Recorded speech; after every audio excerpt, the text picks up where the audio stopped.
Some of the material that had been required hadn't been provided. Some of the material which had been provided had not been provided in appropriate detail. Some of the material was left in a state of flux, even with the supplementary material. In other words, it was identified in the letter which was prepared soon after. The letter was addressed to John Gay, dated the 2nd of March. It seeks further information about the extent and magnitude of the effluent stream from the pulp mill into Bass Strait and the responses of different types of marine organisms. It declares Gunns' material is in critical non-compliance. But the letter was never sent. The Secretary of the Premier's Department asked the RPDC to hold it. And why? I can't remember who actually expressed it in these terms to me, was that if Gunns got that letter before their board meeting, it might just push them over the edge and cause them to pull out of the project. Well, I didn't think that was a particularly rational or compelling reason not to send the letter. But nonetheless, I didn't see that there'd be any great harm if we delayed it for only a few days.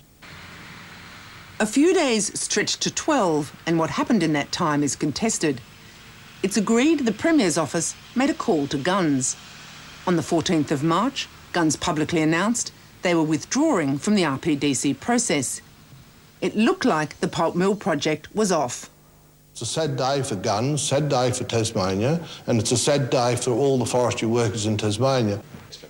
But within 24 hours, Parliament had been recalled. That I will not accept that this is the end of the project. We have a responsibility to pursue projects that will bring economic benefits to the state. And make no mistake, the pulp mill will bring economic growth and security to Tasmania, particularly... The Premier announced that Cabinet had met the night before. My colleagues have asked me to prepare for Cabinet's consideration and decision next Monday, special legislation for a separate approvals process from the RPDC. The Premier's special legislation created a new approval process just for the pulp mill. The process would be quicker, the terms of reference much narrower, no public hearings, and instead of the RPDC, consultants selected by the government would produce a report in a matter of weeks. Did you see it as special treatment for Gunns? Oh, yes, undoubtedly. Undoubtedly? Why do you say that? Well, it obviously was special treatment for Gunns. It was being given an opportunity to, in effect, make its case that no one else was given or would be given. Do you think it sets a dangerous precedent? Not really. These projects are not things that come up every day. And I think that this was something that was just considered on its merits. Do you think another big developer might say, well, look, I'm having a bit of trouble with the RPDC myself and it's taking a bit long and it's costing me money. I'll withdraw and I'll get the special legislation too? They might. Would that worry you? Yes, it would. I think that we have to be very careful with that. The fast-track legislation passed swiftly through the lower house, with both major parties supporting the mill. Only the Greens were against. In the upper house, it was passed 9 votes to 5. One member of the Labor Party crossed the floor to vote against it. The whole planning system is a joke now. You know, if government does this for one developer, why wouldn't you do it for other developers? So, I mean, it's just completely wrecked the whole planning system as it stands at the moment. Ivan Dean, an independent, voted for the bill. It's a fast-track process, but there's been a lot of work done. The work that's been done by the RPDC, it's a requirement that be passed over to the consultants so that they have the benefit and advantage of a lot of work that's previously been done. And I suspect there would be some further work that they would have done also as a part of their process. A Finnish company, Swecopic, got the consultancy to assess emissions from the pulp mill. An Australian company, ITS Global, was to report on its social and economic benefits. The reports had to be finished in under 6 weeks. It's just over a month ago, and the consultant's reports are due in soon. No pulp mill! No pulp mill! No pulp mill! No pulp mill! 1,000 ratepayers of Launceston have petitioned their council to hold this special meeting. Ivan Dean, their mayor, is feeling the pressure, given that he voted for the fast-track process. I've certainly felt the mood of some people change because of the move away from the RPDC. That has certainly caused, I think, some more concern for some people. Because people don't trust the new process? Well, that's what they're saying. They're saying they don't have faith in the new process, and they are saying for that reason they now have lost their support for it. The scallop fishermen are worried that the impact of the effluent on their catch is not being properly assessed. Why do you think that the government would want to do damage to an industry like yours? I mean, why would they have an interest in doing that? They're dumb. They don't understand.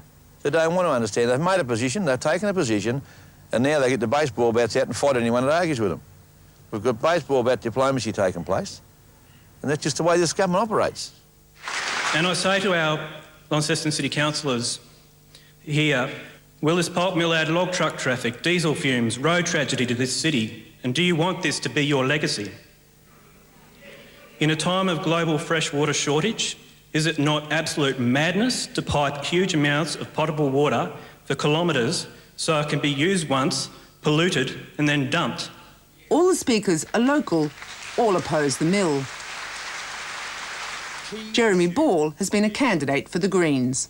Now, we're looking at the biggest pulp mill of its kind in the world, pouring the most toxic substances known to humanity out of its chimney and effluent pipe, where the government's own figures show 8 people a year die from the effects of air pollution. Dr. David Strong is a paediatrician. For the health and safety of the people of this place, please don't let there be a pulp mill in the Tamar Valley. Thank you. It would be wrong to assume that the RPDC's former consultants endorse all these fears.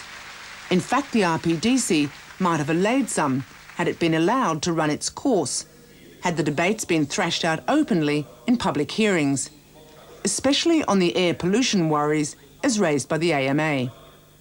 I've seen a fair bit of press that's frankly just scaremongering. The best modelling data that we've seen and can do is that there won't be an issue in Launceston at all due to the pulp mill. Launceston's got far more should have far more concern over the local domestic wood heaters and motor cars and smoking. They're far more important issues for the public in Launceston than this pulp mill, 36 kilometres away. The pulp mill might add 1 or 2 micrograms per cubic metre compared with wood smoke of 50 to 200 micrograms per cubic metre. What is 1 or 2 compared with 50 to 200?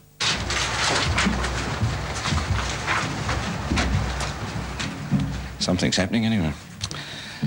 Right on time, the consultants' reports are in, and both are positive. The Premier, Paul Lennon, is the bearer of the good news. Independent scientists from Swaco PIC have told us that because of new technology and scientific progress, Tasmania can have a world-class pulp mill that's clean for our environment, good for our economy and safe for our future. Or as the Finnish company put it, on the guidelines they were given, 92% of the requirements are met. It's vindication for the supporters of the mill.